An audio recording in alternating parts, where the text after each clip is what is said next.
বীরভূমের লাভপুর থানা এলাকার সুবলপুর গ্রাম। শান্তিপূর্ণ নিঝুম প্রকৃতির মাঝে দরিদ্র আদিবাসীদের বসবাস। কিন্তু এই আপাত শান্তির মাঝে কি এক ভয়াবহ অশান্তির বার্তা লুকিয়ে রয়েছে?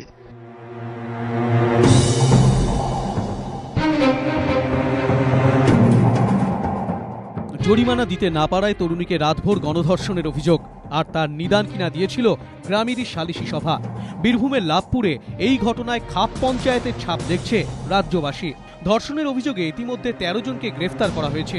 সিউড়ি সদর হাসপাতালের সুপার জানিয়েছেন, মেডিকেল পরীক্ষায় ধর্ষণের প্রমাণ মিলেছে। আমাদের স্ত্রীরোগ বিভাগে আমাদের ডাক্তারবাবু ওনাকে পরীক্ষা করেছেন এবং পুলিশের যে পরীক্ষার যে রিকুয়েশন ছিল সেটাও গতকাল রাতে করে পুলিশকে দিয়ে দেওয়া হয়েছে। মেডিকেল অবস্থা স্থিতিশীল। 13 জনকে বাই নেম একটা কমপ্লেন দিয়েছিল, কালকে কমপ্লেন দেওয়ার পরে আমরা একটা কেস স্টার্ট করে রেড করে আমরা 13 জনকে অ্যারেস্ট করে দিলাম। তবে পুলিশ সুপার বা চিকিৎসক ধর্ষণের কথা বললেও আতঙ্কিত গ্রামবাসীরা কেউই সেভাবে মুখ খুলছেন না। সালিশি সভার কথা স্বীকার করে নিলেও তারপর কি হয়েছিল তা নিয়ে কোনো কথাই শোনা গেল না তাদের মুখে। আর কয়েকজন এমন দাবিও করছেন যে ধর্ষণই হয়নি। ধর্ষণের ঘটনা কি ঘটেছে?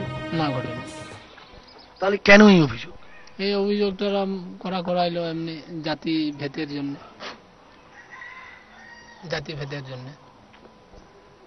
মানে কোন ধর্ষণের ঘটনাই ঘটেনি আপনি বলছেন? না, বিনা দোষীতে এরা এইরকম গ্রেপ্তার হলো কেন, এইটুকুই আমাদের বলা। বিচারের পর কি হলো? বিচারের পর আমি ছিলাম না, জানেন, আমি তো চলে যাই। ধর্ষণের অভিযোগে ধৃত রাম সোরেনের দাদা সুকুল সোরেনেরও দাবি তার ভাইকে ফাঁসানো হয়েছে। আপনার ভাই গ্রেপ্তার হয়েছে? হ্যাঁ, গ্রেপ্তার হয়েছে। কবে অ্যারেস্ট হলো? এই কালকে। ওটা তার জন্য তো ফাঁসিয়েছে, ওই চাকরি না হওয়ার জন্য, ওর পাশে ফাঁসাবার জন্য যাতে না হয়। যে দুজনের সম্পর্ক ঘিরে এই বিতর্কের সূত্রপাত, তাদের গ্রামের পরিবেশ এখনো রীতিমতো থমথমে। গ্রামবাসীদের চোখে মুখে আতঙ্কের ছাপ স্পষ্ট। যে যুবকের সঙ্গে ওই তরুণীর সম্পর্ক তৈরি হয় তিনি গাজীপুর এলাকার বাসিন্দা। পেশায় রাজমিস্ত্রি ওই যুবকের স্ত্রী স্বীকার করে নিয়েছেন, ওই সালিশি সভায় তার স্বামীকে আটকে রাখা হয়েছিল। তবে তার দাবি, টাকা দিয়ে ছাড়ানোর পর থেকেও তিনি বাড়ি ছাড়া। ছাড়িয়ে নিয়ে এসেছে গ্রামের লোক থেকেই। আমার ভাসুরা সব ছাড়িয়ে নিয়ে এসেছে, বলার পর ছাড়িয়ে নিয়ে এসেছে 25,000 টাকাটা। আমার মেয়ের গয়না ছিল, আমার মেয়ের গয়না, বিয়ের গয়না। আমি তাকে ছাড়িয়ে নিয়ে এসেছি, কোথায় যে চলে গেছে আর আমি জানি না। আমার ঘরও আসে নাই। টাকাটা গ্রামের লোকে নিয়ে গেছে। অন্যদিকে বৃহস্পতিবার সকাল থেকেই সুবলপুর গ্রামে অভিযোগকারিণী তরুণীর বাড়ি শুনশান। খড়ের দেওয়াল আর হোগলা পাতায় ছাওয়া চালের বাড়িতে দারিদ্র্যের ছাপ স্পষ্ট। কিন্তু বুধবারের পর থেকে এই শূন্য বাড়িতে দারিদ্র্যের থেকেও প্রকট বিষণ্ণতা।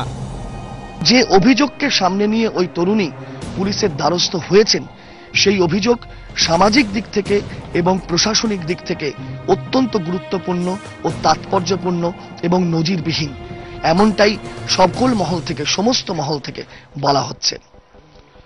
সুবলপুর থেকে ক্যামেরায় উত্তম হালদারের সঙ্গে গোপাল চট্টোপাধ্যায় ও রাজর্ষি দত্তগুপ্ত, এবিপি আনন্দ।